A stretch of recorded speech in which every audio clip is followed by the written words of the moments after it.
It's three guys who combined to play 15 seasons in the National Football League trenches. Well, two guys.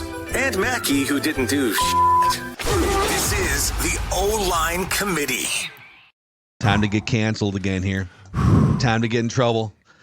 The principal, Jeremiah Sirles, he may join us for the dumb football questions portion. He's in Soho right now. He's soaking up New York whether City. He comes in. I'm just letting you know. I do control. Yeah. Don't let him in. I sent him the links, so he might just jump in at any point. We'll just leave him behind the scenes. Right. Like, what if he was just sitting there for 45 minutes? Like, guys, eventually he'll text one of us. I'd just be like, dude, I had my do not disturb on. I didn't get it. Yeah, and you're late. Sorry, bud. Ooh. Sorry, guy. This is the O-Line Committee. Week 6 in the National Football League did not disappoint bonkers again. Oh my God, there's so much to talk about. I'm so excited, Mackey. So we're gonna throw out our mics. If you're new to the show here, we start. This is an offensive line lifestyle podcast. So we identify the mics, the biggest things on our mind around football every single week. I may have some potentially hottish takes to throw at you. You can tell me if they're actually hot takes.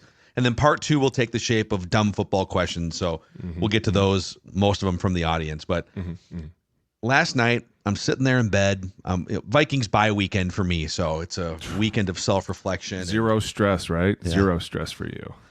Zero stress until I watch Except Bengals all your Giants. teams won.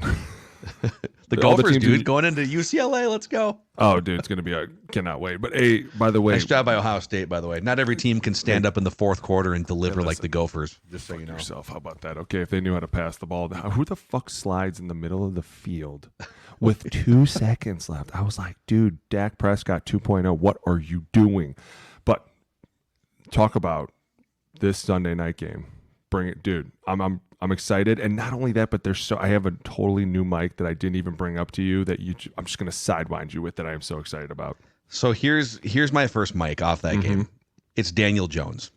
I'm pointing at you, Daniel Jones. I think everybody is. And this is kind of wrapped into a potentially hot take with a mic here, but I think he is the worst quarterback in NFL history based on productivity versus pay scale ratio. Duh. So, and I think there's one touchdown since his new contract. Dude, this is crazy. Did you read that stat? Did you get that stat too? Is it one touchdown in 11 quarters? Right. It's one touchdown in 11 quarters in that stadium. That can't be right. That was the exact stat that I got, and I'm not that stadium. Okay, in that stadium, in their stadium. That's the first touchdown in 11 quarters. It was a 1-yard touchdown run. It was a 1-yard jump over the pile. Do what you got to do. By the way, Jay Mike got a great block on it, so I'm not mad. But shout out to Tracy, dude. First guy in like 11 quarters to score there. Yeah, dude, I don't even think that's a hot take. I don't even think that's anything juicy. I think, if anything, that defense is so fun to watch. Sexy Dexy and Brian Burns, and I know they put Thibodeau on IR, but, dude, you talk about guys that can come in and wreck a game and somewhat keep it close. Like, if the Bengals didn't drop any more passes on third down, it would have been better. But at the same time, that defensive front was like, nah, we're going to make life hell for you. Like, at one point, Sexy Dexy just grabbed his shoulder and was like, come to me. Yeah. I was like, God damn, dude. But you said it, dude. But that's what bothers me, because when you have a great defensive line and a defense that's fighting as hard as possible, and you're like, holy shit, these dudes are keeping them in the game. And then you turn around and your quarterback just throws it like a million miles in the air straight up to see who can catch it. Like 500. Dude, did you see Jermaine Pratt underneath it? Like, I'm going to fair catch this thing. Like, what are we doing, dude? It is. So I went and counted. There's 17, and these are all recent, but 17 NFL quarterbacks who have earned at least $40 million a year. So we broke the 40 million barrier like 3 years ago or something. Yeah. So of those 17, 15 of them are like passable. They're not. Now, some of them are incredible Hall of Famers. I think it's a 2-horse race between Deshaun Watson and Daniel Jones for who has produced the least when making $40+ million. But at least, like, if you're in the Browns, and we can maybe talk about them, it's a disaster. But they're actually 500 in games started by Deshaun Watson, so they've been competitive. The Giants have 3 wins with Daniel Jones as the starter since he signed that contract. So he can't stay on the field. He's not productive. The team's not playing well around him, in part because he makes $40 million now, and you can't put out the roster that you could when he had a rookie scale contract. This is like the 6th year of this experiment. Like how many more games do we need to watch before it's just very obvious that he's not a starting quarterback in the NFL? Right? Mm-hmm. And this is probably my favorite nugget from the last couple years. Daniel Jones has a passer rating of 78 since signing that contract, which is 3 points higher than Tim Tebow's career passer rating. Justified. They basically paid, Tebow. I don't know, like a duller version of Tim Tebow, $40 million to train wreck flatter. This thing. I would say he's a flatter version of Tim Tebow. Did you see Tim Tebow when he came back to Jacksonville? He was like... He was yoked, man. He was a tight end, right? Dude, I was like, bro, where's the HGH? Holy shit. The dude was massive. I could not agree more with you. But not only that, but I mean, I have to credit the Bengals defense for playing better. I mean, it's been a couple of weeks where they've been really letting up a lot of points. But you come in, and I'm not saying the Giants are a big foe, but at the same time, you kind of get some footing offensively. Still got to shore some things up too. Joe Burrow took a shot that I got a little nervous. I was like, that was rough. His head. I don't know if he's gonna get up from this. And I mean, you know how much I love Joey B. Number 9 is my ultimate favorite.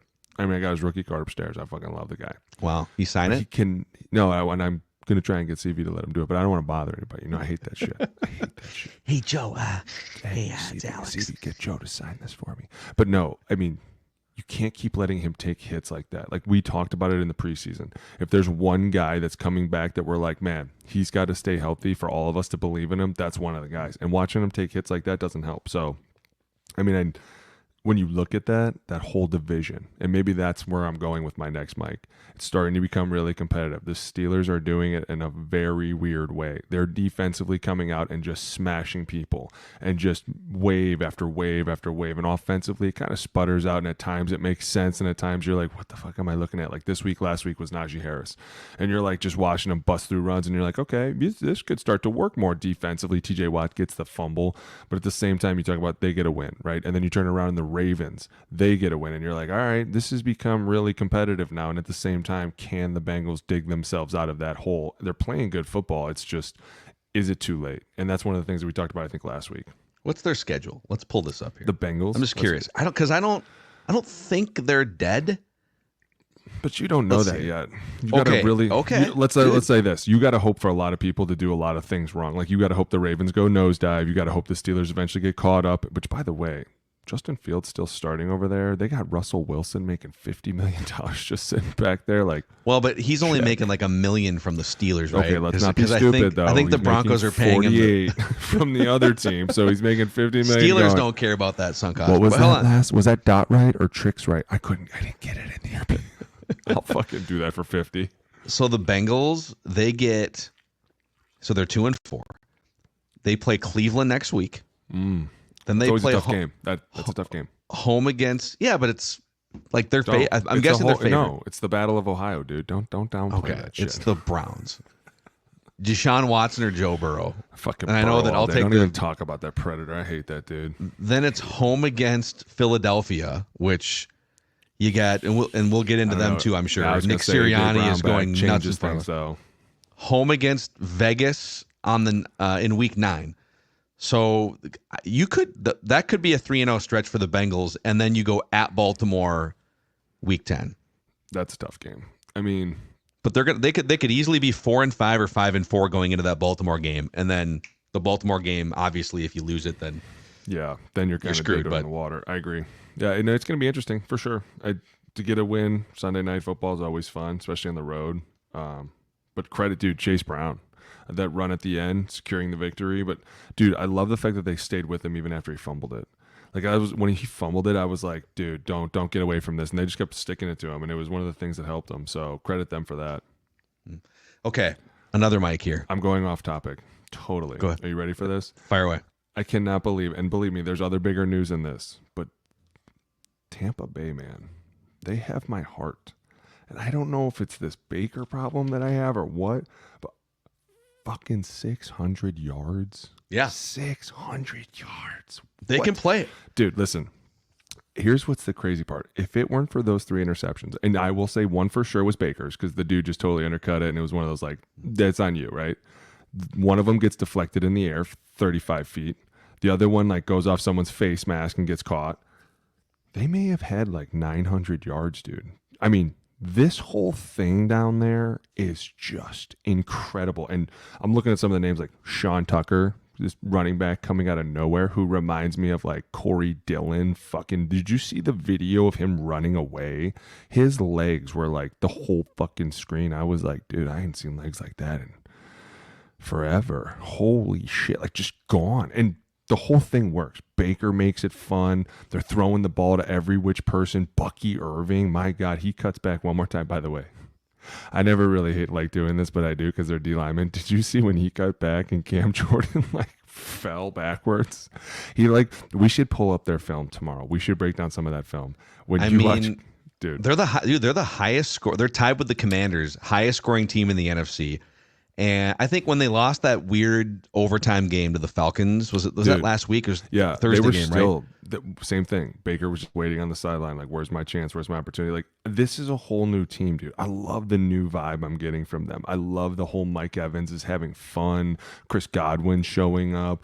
Otten showing up late in the red zone for a touchdown. Like, all these different people are starting to show up and become threats, but it's because Baker can go through his progression. They're running the ball well. Their offensive line is playing fucking awesome football right now. And then you turn around and defensively, dude, they can get after anybody at any moment. I mean, last week was rough, right? Like, you talk about Atlanta, a lot of people are calling for his head. And now you come back in the division against, and I'll say this, dude, Spencer Rattler in the first half, I was kind of like, oh, shit. Yeah. What we doing? What we doing, little buddy? What we doing, right? I was kind of like, I like you. Second half, Todd Bowles was like, enough of this shit. I carve you up. You don't know how this league's run. Dude, I was like, this is a whole different defense. And they just started getting after him. But, I mean, honestly, if Baker doesn't throw those 3 interceptions, they might have 900 yards in that game. And they just picked him apart, dude. Feature famine, and it was fun to watch. Baker, so he currently leads all quarterbacks with touchdown passes, 15 touchdown passes. People wrote him off at the end of the Cleveland run, and then he bounced around. He was on like 2 or 3 different teams for way too long. If people are still writing him off, they're stupid. Like, no, not anymore. I'm saying he has turned a corner. He has the Baker that we've seen in Tampa the last 2 years, and they just paid him too, didn't they? Yeah, but not that much. That's my whole point. Like $35 million a year. Dude, that's my whole point. Less than Daniel Jones. You just paid this guy, and he's a lot of the reason that you're winning. Yeah, there's some other things that are coming up. Reverses, these zone runs are super fun to watch, and you have playmakers all around you, but that's the winning ingredient right there, right? A confident quarterback. By the way, dude throws the ball like a dart. If it were a spear, it would kill half his teammates. Like, so many of those, and you could see he's so mad. He's just so decisive now, and a lot of it, I'm telling you, is from the O-line. He's sitting in the pocket, he's chilling, or he's like, you know what, I don't like this pocket, I'm going to go over here and chill, and I'm going to let something happen downfield. Like, all these things put together make them really exciting. The NFC has really stepped their shit up, and I really like it. I appreciate that. I think, you know what, so we were going through this exercise on Purple Daily today. Do it. If you start to power rank the NFC, and I don't know, maybe this gets into who's your number one team? Maybe this gets into my next mic. Who's your number one team? It will be decided next Sunday when the Vikings play the Lions. But no, I didn't say next Sunday. I said right now. Right now, who's your one? With Aiden Hutchinson out for the season, Vikings. Best team in the NFC. Fight me. I'm fucking close to doing it. Listen, Tampa. That game, no, it's between those two teams. And you're right, Aiden Hutchinson, and that gets us right into our we've had all year, is Aiden Hutchinson going down with the tibia. Like, what this does to their defense, what he's been able to do in terms of pressure rate and making tackles and tackles for loss, and just having to fear one guy on the field, and now that guy is down. Like, you wonder, can this defense continue to put this pressure on people? Can they continue to go out and just pin their ears back and do what they got to do? Because offensively, holy shit, dude, did you see that catch and toss to Panay? Oh, man. Their whole offense. That's my next It one. Is. There's also There's a Cowboys defense conversation, but no, fuck the Cowboys defense. We're not talking. They can both mics can get fired. Okay, you and Mackey. When I told you to stick with me on this Cowboys thing, I was not wrong. Hold on, let's put the Cowboys thing aside. I can't slow down, dude. I'm so excited. On the Lions with Aiden Hutchinson. I mean, we'll find out more when those two teams play each other, Vikings and Lions. But I don't know that you can make a case with him out. You can't just be like, the Lions are the same team without Aiden Hutchinson by a mile, was leading all edge rushers and pressures. I mean, he is one of the best defensive players in the NFL right now. Mm-hmm. So I don't think you can just take him off the field and say that they're not impacted in some way when you're ranking the NFC, unless you thought that they were that far ahead of everybody else. No. I would say, dude, I think the 3 best teams in the NFC, and because the Packers laid the wood to the Cardinals, who beat the Niners the week before. This whole thing ain't making sense. Vikings, Lions, Packers, in that order. I'm still putting the 49ers 4th, even though they've lost 3 games. But then after that, it's kind of like there's a bunch of Commanders. We just talked about a team that put up 51 points. They're the putting Bucs. Up, yeah, dude, they're 4. What the fuck? The Vikings would be 4, or the no, Niners. The Vikings are 1. No. Listen, no. We have a 1. Wait, and you think Niners and Bucs play each other right now? I think Bucs neutral win. field. I think Bucs win. I do. Okay. I think they're playing at an unreal rate right now. I mean, don't get me wrong. I think the Niners are doing some sweet things, and I love when they go up to Seattle because I never got to beat Seattle in Seattle, and that's always a tough thing to do. Yeah. But at the same time, Seattle's not the team they used to be. You know what I'm saying? Like this time I said there are like 5 teams that right now stand out on top, right? To me, that I'm like, okay, I would fear those 5 teams. Everybody else, you're kind of like, it depends on what guy you get that week. Like you look at the Cardinals. Sometimes they come out and they destroy it early on and you're like, holy shit, what the fuck's going on? Like, where's this been, right? But then you look at this last week and it's like they're running the same shit from the week before because Green Bay's linebacker is like, yo, I'm right here. What's up? What are we doing? Like, what are we doing? And then you're turning the ball over constantly. But then you turn around and you're like, wait a minute, you beat the Niners who just beat the at 1.3-0 Seattle Seahawks? What the? This is so up and down. But at some point, you're right. Vikings and for sure Lions are 1 and 2. There's no question. Okay. Even right now, even without Aiden Hutchinson, I'm telling you, the Lions are that tough. They're fucking good, dude. They're good. And then 3. I don't know that I'm putting the Packers in there. Like, that's where I'm starting to slip like Tampa Bay and then maybe Packers and then maybe Niners. I don't hate your Tampa Bay take. Dude, you can't put nobody's talking about him. But then here's the problem. The Falcons beat them. Where the hell do you put them? And it's like, okay, maybe they're 7. Okay. So now you have really 7 good teams because, dude, this is what's crazy. My son is so on the Falcons right now. Johnny. He's like, Dad, I'm telling you, they're the most underrated team. Is your son a Cousins Crusader? No, he's not. He's not. I'm telling you. And wait till I get you film from this championship. He had a 50-yard touchdown, dude. Just sailed over everybody. Dude was 7 feet tall, catches it, just runs. But he came to me like before the game. We were watching something pregame, and he was like, man, I'm telling you, everyone's sleeping on the Falcons. I go, Johnny, nobody is sleeping on the Falcons. Like, they're paid their quarterback a lot of money to be really good. They're very high profile. They've been on national TV 4 times. Yeah. He's like, all anyone talks about is Kirk. He's like, no one talks about this defense. They got 2 of the best safeties in the league. I go, Johnny, tell me their safeties right now. He's like, Justin Simmons and Jesse Bates. I go, Jesus Christ, you're smart. He loves the Falcons. Fucking loves them, dude. He's like, Dad, their defense. He loves Raheem Morris. Like, I'm like, dude, I'm starting to like this older version of Johnny. I'm like, you're paying more attention to things. I like you. He knows the NFC South safeties. I love it. That's amazing. But that's one of the things I'm saying is like, there are teams that kind of stand out, but then all of a sudden they all kind of have these murky losses, except for obviously the Vikings, who are undefeated. I mean, that's why we're like, yeah, they're undefeated. It's hard to make a case when you haven't played a game in a week. Like, it's hard to be like, but remember 2 weeks ago, and you're like. Even in season, people are like, I don't give a shit what happened 2 weeks ago. What'd you do last week? Oh, you had a bye week? Well, the Lions look really, really good. Yeah, I mean, dude, let's go to that, Mike. Let's just go.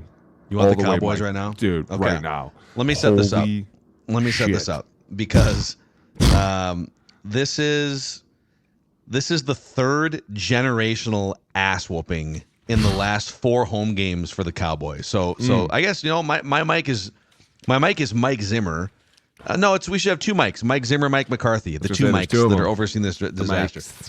So Mike Zimmer wasn't involved in the playoff loss to the Packers last year. But that's home game, divisional round, right? 48-32 loss. Or was that wild card round? It was wild card round. 48-32 loss at home.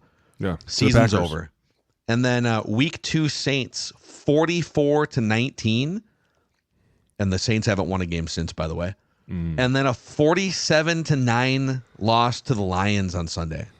So that's 3 of your last 4 home games going back to last December, dude. Yeah. And of course, 82-year-old, happy birthday, by the way, Jerry Jones turning 82. gives these post-game press conferences, and they're asking him if he'd consider making an in-season coaching change, and he's taking issue with the question. Like, you might want to just take a week off from the press conferences, guy. All right, I'm going to do it. I'm just going to straight up say it. Like, dude, that team looks fucking dead.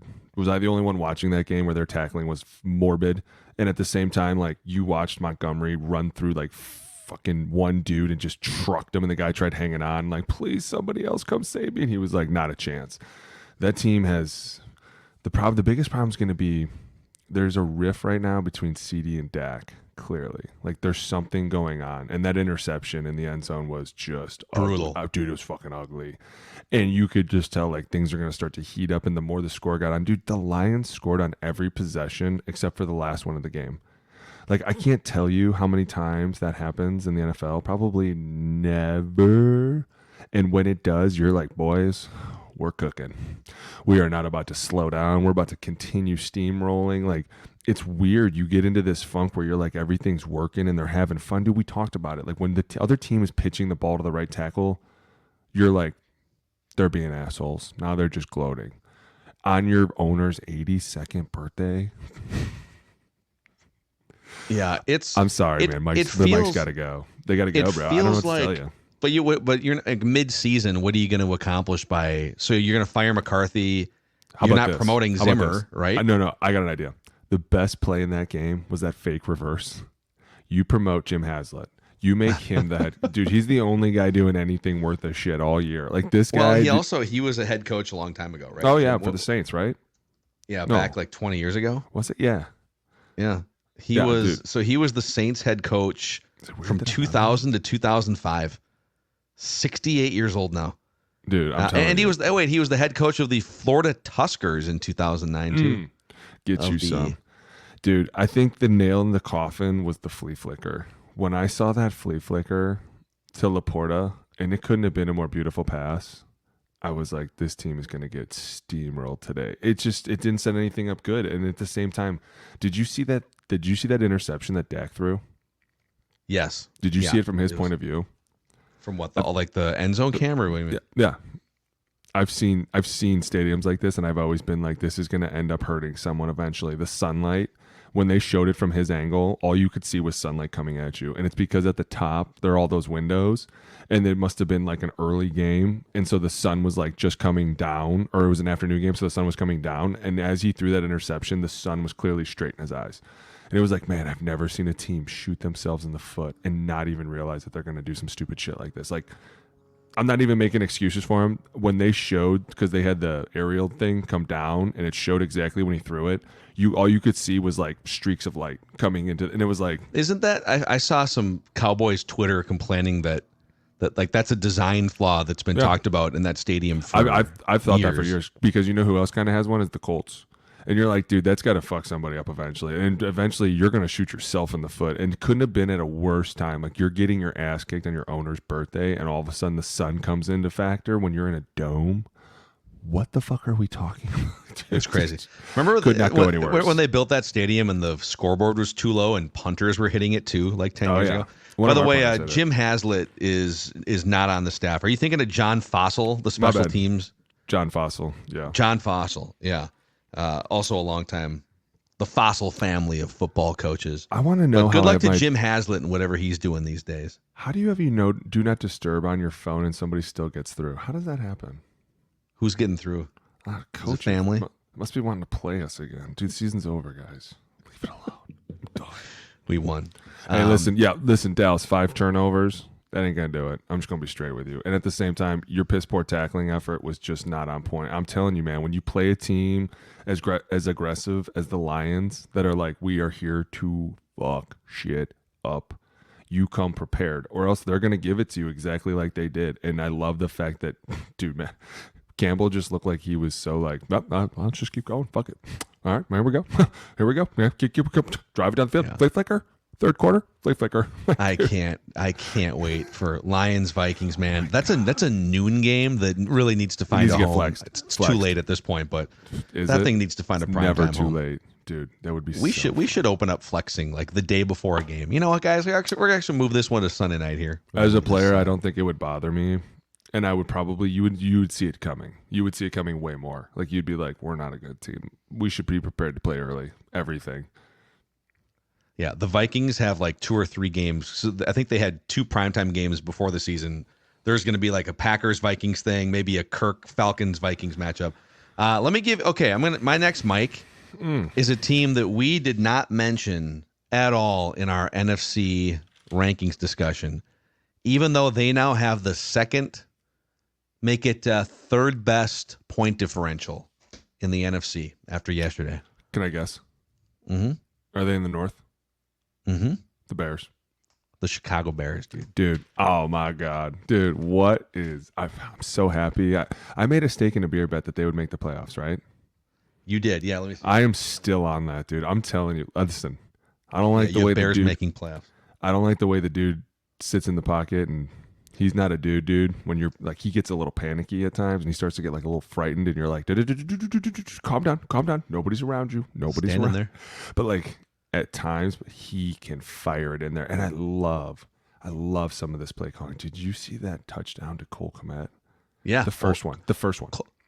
Yes, where he faked left, and then he faked right, and then he threw it right down the middle, and there was fucking nobody in the middle. I was like, oh my God. Can we give some love, by the way? Cole Kmet, biggest game of the year for him, and he's the backup long snapper, emergency long snapper.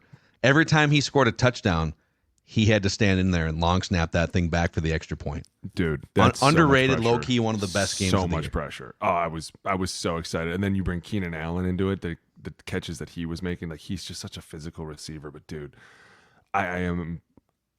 There were some times where we got nervous and we knew there would be some growing pains with Caleb Williams because he's young. And then it's like, listen, sometimes you just can't get away from a sack. Just go down and get out of it. Remember the Tennessee game?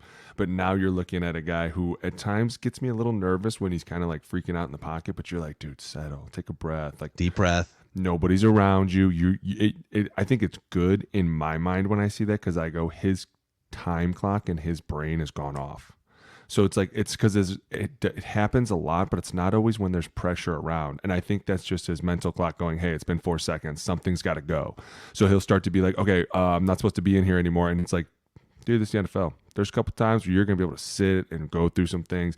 And he delivers some strikes, dude, strikes. So on the Bears here, the new division format began in 2002 when they went to the north, south, east, west, and have 4 teams in each division. So this is year 23 of the new division format, new in air quotes. This is the first time in that format's history that all 4 teams in a division have had 4 wins or more through the first 6 weeks of the season. So the worst team in that division, the Bears, 4-2, and have the third best point differential in the entire NFC. And by the way, according to NFL Network, they weren't even, so they had that like come to Jesus offensive, like key players got together with the offensive coordinator and said after like the first 3 weeks, hey, we got to change some stuff. They weren't scripting the first 15 until 2 games ago. With a rookie quarterback? And that's from you played in the league for 10 years. I wouldn't have been okay with that. Seems like malpractice. Dude, and now that they are, shock, it's more comfortable. You don't say. We know what we're going to be looking at. Dude, the first 15 are the most valuable things going into a game. Number one, you learn the strategy of what your coach is trying to think. Like within the first 15 plays, you can go, okay, we're going to go after this guy. We're going to go after this guy. We're going to go after this coverage. And we're going to go after this check of theirs. If you don't know that going in and they're like, well, we'll just see, like, and I'm not saying that you always stick to the script, but at least going in, you're like, this is what we're planning on doing. Now, there are times where you go out and play one, you throw an interception for a pick 6, and they're like, okay, we can stay on script. And then all of a sudden, the next series, you fumble the ball, and they're like, okay, we're off script now. And you're like, well, we did that to ourselves. But at least going in, I knew what the plan was. I mean, dude, to not script with a rookie quarterback, I don't know how the O-line was okay with that. I would have lost my shit. I need to know on Friday. Like, I'm like, okay, listen, you need to start telling me what we're thinking. They used to be like, dude, chill out. I'd be like, nope. I need to know. I need to know what we're walking into. Saturday, pre-practice, coaches would always be like, here's the early 15. This could change. You'd write it down. You'd go back home and reread everything, relook at everything, be like, this is what I think I'm going to get. This is the cover 2 check they're talking about. This shows up on film. Like, all these things become important. You go into a game not knowing what the fuck you're doing? Yeah. It's like going to war and being like, listen, Look at this guy, by the way. Snuck him in. Look at this guy. What's just up, in boys? Some posh hotel in Soho right now. Give him a California fine. Ferrari fine. California? I'm in New York. How is that a California fine? Remember, that was the name of the car. It was a Ferrari California, and that's why we used to call it. It was the hatchback. 10 by 10 hotel room in Soho, New York. You're in fucking Soho, you nerd. What are you wearing? Essential? God, you've changed so much. Where is she? Where's your wife? I got a T-shirt. She's on the bed. She was originally in the cam shot, and she was like, "Move, get out of here." Get that goddamn camera away from me. I got to work. I got to work a little bit here. So what's the lunch plan today? You guys gonna go explore some fall in New York? What are we doing here? Oh. Right there. Oh, John's? Is that John's? That is John's Bleecker Street Pizza. Oh my there. gosh! That Inject is that demolished. When are we All we've done is goodness. Eat. All we've done is eat. My wife loves to eat through a new city, and so we've just ate nonstop. Good for It's been fun. It's been a lot of fun, but I'm ready. I'm ready to go home. I've had enough. I've had enough about here. Jay needs a little space. Just needs some space. Maybe just some space. I don't want to smell piss every 10 seconds. Like, I don't need to watch people throwing up on the street. I'm over it. We did Times Square day one, and I was like, I'm good on that. I'm good on that. I was there last week for 48 hours for the Radio Marconi Awards, which we lost in Vikings fashion. Purple Daily can't bring home the big one. But I found myself, it was a group of like coworkers and friends, and everybody wanted to go to, there's John's on Bleecker Street, right? But then there's Joe's Pizza in Times Square. Incredible pizza. The line was a block and a half long. And I was like, worth it. So I waited, but we literally waited an hour for a slice of pizza. And I love a good slice of pizza, but I waited for an hour. I'd be like, I want two. Well, pizzas. we did, but like we did, but there was only enough for like. See, Mackey, that's a rookie move. See, we walked up, long line, ordered online for takeout, went and grabbed a beer, that's the play, and then came back, picked up the pie, and left. Like, I'm not going to stand in line. Like, that's the other thing. There's just like random lines everywhere, and you're like, what are you guys all waiting for? Right? Like, should I be in this line? Like, is this something cool? And then it's like, oh, it's an aquarium.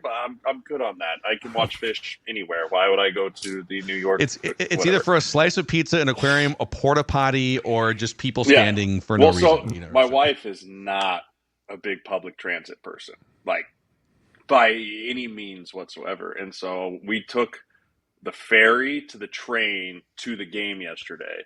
Wow. And then we're doing the same thing. And I was trying to convince her to take the subway home last night at like 1 a.m. And she was like, order the fucking Uber. And I was like, got it. Not a problem. we're all over that. Like, so yeah, no, it's been really fun. I mean, the game last night was interesting. I don't know if you guys have talked about it or not. Talked about it. We did. Okay. Can I run my, go for it.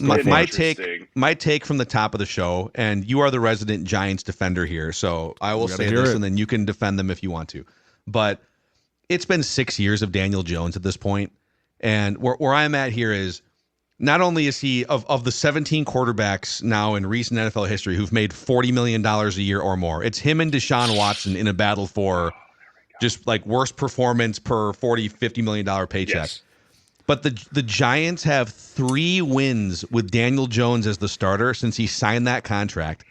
He has a passer rating of 78 since signing the contract. That's 3 points higher than Tim Tebow's career passer rating. At what point, I think you have a good head coach, you've got you've got some defensive pieces, you've got your guy, John Michael Schmitz, franchise center, like you've got some pieces here. 6 years of Daniel Jones. How much more do we need to see before it's time to get a real starting quarterback in here? That's my question. It's probably just through the end of this year. I mean, I think you have to ride out with the contract that he has, the money you've already paid him, right? It's one thing to just be like, well, let's just move on. You can't get the money back. You can't ask for a refund, right? You can't be like, hey, Daniel, didn't work out, man. We're going to just move on. That'd be great. And you've only played 6 games, so we're only going to pay you like $7 million, and then we're going to hold on to the other 14 and divvy it among. Like, that's not how this works. You sign the guaranteed contracts. You are stuck with that guy. It's the same thing as Kevin Stefanski saying, yes, we're sticking with Deshaun Watson. At one point, Joe Sheen, Brian Dable put their nuts on the table and said, Daniel's our guy. You have to ride it out at least until the end of the year, because it'd be one thing if there was like someone behind him that you're excited about. Drew Lock and Tommy DeVito are not better than Daniel Jones. I have a lot of confidence saying that. And so people saying, well, they move on. You don't just move on in week 7. Like, you don't just feel like, okay, time to turn the page and go to the next quarterback. It's going to be through the draft. It's going to be through rebuilding through the draft next year, because this Giants team, again, is a 500 team, is their best possible outcome.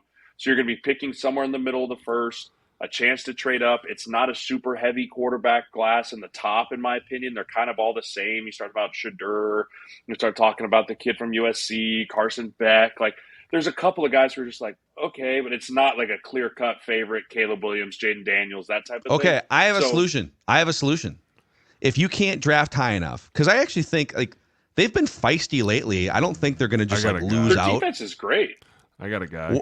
What about a guy, if he can stand playing in that stadium and not see ghosts again? Here we go. I was going to say the same guy. Sam Darnold. Same guy. He's gonna. The Vikings are gonna roll forward with JJ McCarthy after this year, unless they win the Super Bowl, and you have to figure it out. Big, athletic. Josh Allen and Brian Daboll worked really well together, and now Josh Allen's an even better athlete, but kind of raw mechanics. He's getting all that stuff ironed out with Kevin O'Connell. How about keep Brian Daboll, sign Sam Darnold for far less than the top quarterbacks are. Do the Baker Mayfield one. Do the $35 million. We'll give you 35. We'll pay you less, and we're going to be able to stack people around you. It's so dependent on how he finishes this year. No, we agree, but we're just saying going into this thing right now, we know Daniel. This is Daniel's last year, and you just said it. The quarterbacks this year don't wow anybody enough to be like, wow, this is a guy to trade up for. So it's like, as you go into free agency, not a lot of teams need quarterbacks. It's a very rare situation that a team would be like, we need a quarterback, right? Like Atlanta, very rare that they're like, we're going to pay you this money. But at some point, if Sam Darnold takes the Vikings into the playoffs and actually does a fucking thing with them, the Giants have to really look at that and go, this dude's going to be on the market. We know for a fact because JJ's behind him, unless, like you said, he wins the Super Bowl. And in that case, we're keeping everybody. Like, everyone's getting fucking paid, right? Like, everyone's having. But at some point, I just want to make sure, because I love Daboll, and I love the way he coaches the game. I love his fucking ferocity. I love the fact that he's after everybody. I just hope it doesn't cost him his job, because at some point, someone's going to look at this and be like, what are we doing? So he came up to me last night. He saw me on the side, and he runs up and gives me a hug. He looks like an entirely different person. Daboll? He looks 10 years younger. Like, he just is an entirely new person. It's like he has this new lease on life, and then Daniel Jones is trying to drag him back down. Right? Like, Come with me. No gluten. I'm riding the Peloton, and Daniel's like, "Where are you going? Come on, let's come back." I'm taking your weight. Got some Doritos in the pantry. You got some Daniel Doritos. Jones does look a little bigger, doesn't he? He does look a little chubbier. It's hard to watch, because Giants fans. I came to the New England game last year, which was tough. However, there was excitement at the beginning of the game in the stadium. Like, there was some juice. There was some, okay, here we go. We had a big win against Seattle last week. Sunday night football here.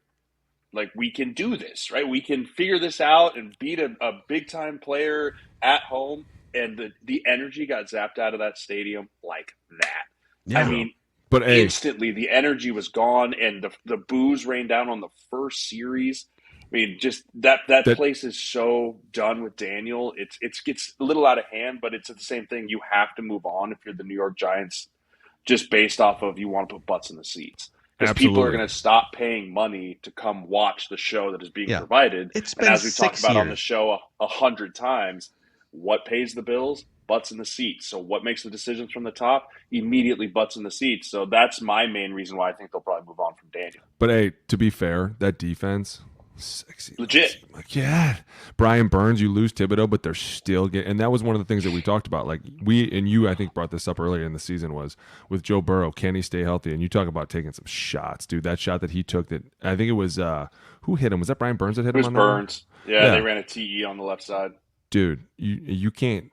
You're not going to be able to go very long again. Like, it's one of those things where it's like, you got to clean it up. And I feel bad for the Giants defense, because they kept them in that game as long as they could. I mean, yeah, there was a few mental errors on the Bengals side, and a drop by Chase that was like, did he just fucking drop that? But he's allowed one every couple games. Like, I was like, did he just fucking drop that? But at the same time, like, you talk about a defense that's eventually going to turn around, and that's where I worry about the mutiny, because eventually the defense is going to be like, dude, we're keeping these dudes in check. We're holding everybody in, and you guys can't even score fucking 21 points. Like, dude, you know the goal is always 21 points. If you can put up 21 points, nobody can bitch at anyone. Well, Cleveland still hasn't done it, so yeah, believe me, the mutiny there is it's just like you said, they're handcuffed. Actually, save that because for part 2, dumb football questions. The Browns are going to lead dumb football questions. That's fitting. That's par. Jay, let's do like one more mic here. Can you hang for a little bit and do dumb football questions? Yeah, you guys? I'm here till the end. We're back. Okay. We needed some. We've averaged like 11 miles, 20,000 steps a day. I sure. I need a break before we make the trek back to MetLife Stadium tonight. Yeah. So let's do like one more mic from you, and then we'll do some dumb football questions. So here's the topics we've already covered: Daniel Jones and Giants. We savaged the Cowboys with the 2 mics that are probably going to get fired. Mm-hmm. We did Aiden Hutchinson leg injury and in our sort of NFC power rankings. I know. Bears offense is coming live, and those are the main things we've had. Talked about the Bucs, the Buccaneers. Too. Buccaneers. You guys. So we haven't discussed that. There's a conspiracy theory out there that John Harbaugh shit his pants and had to go into the locker room to change his pants when he went to the blue medical tent. Jim or John? Yeah, so Jim. No, Jim Harbaugh. It's not true. He went to the blue medical tent. And they said that he is listed, like this was an official NFL posting. He was listed as questionable, and that they had the interim was going to be the defensive coordinator. And then he went back to the locker room and came out in brand new khakis. Mackey. So the conspiracy theory on the internet is that he shit his pants and had to have his pants changed. First of all, I know what Boone's going to say. He's like, I've been texting with Jim, and he's dude. You know what though, Booney? If you shit your pants, you have to carry out the facade that you may have had a heart problem, even when people are texting you in private. You would, if you knew Harbaugh, you'd be like, that is the most unrealistic thing that he would ever do. But yes, I already hit him up and was like, big dog, thinking about you. You know, I was just my dog out there, but he was going to be one of my mics, dude. Like the fact that this guy had a heart problem and we already know what that probably was. And then he was like, fuck that. I'm good. I'm out there. Like, that's exactly who that guy is. Like, I'm not dead. Let's go. Let's move, dude. Well, I mean, and that goes back to my next mic, which is the Chargers just dismantling the Broncos.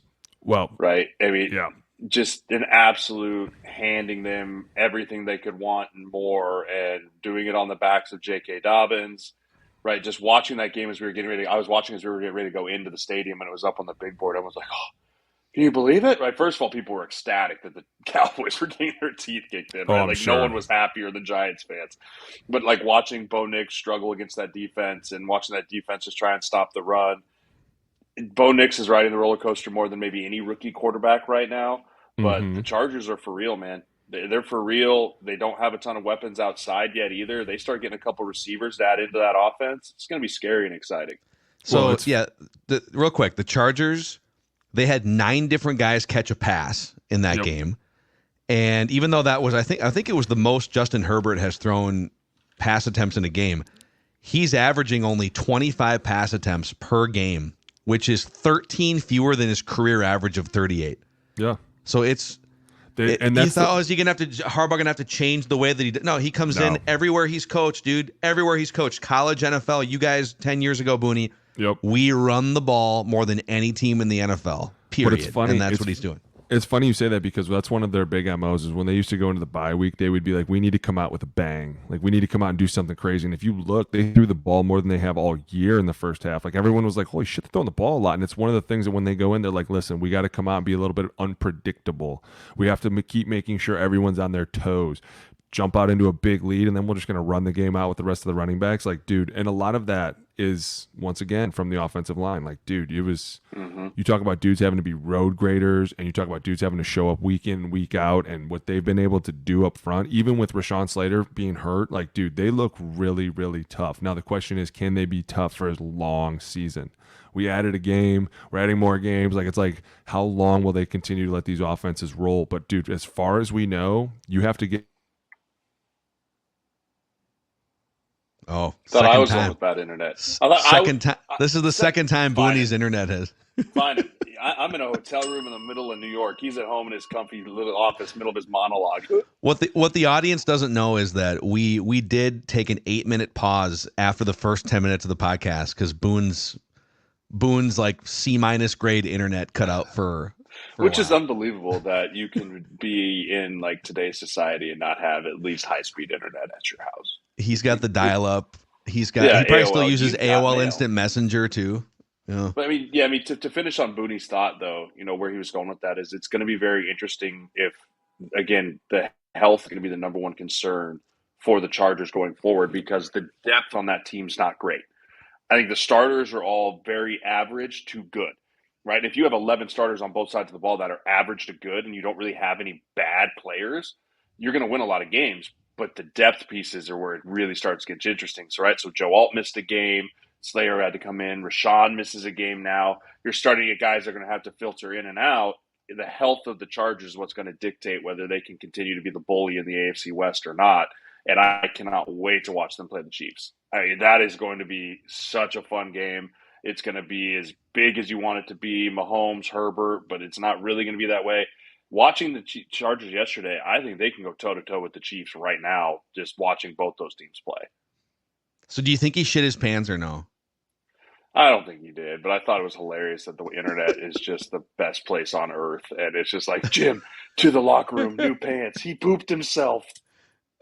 It's like he's not that old, guys. I think he's enough of a football guy that he would have stayed out there, even with stains running down the back of his khakis. Yeah.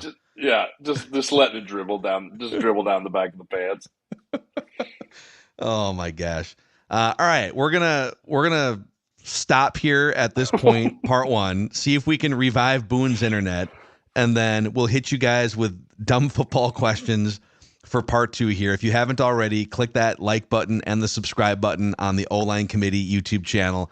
And if you're listening on Apple or Spotify, a 5-star rating and a positive review helps us keep growing the show here. For Jeremiah Sirles, internetless Alex Boone, I am Phil Mackey.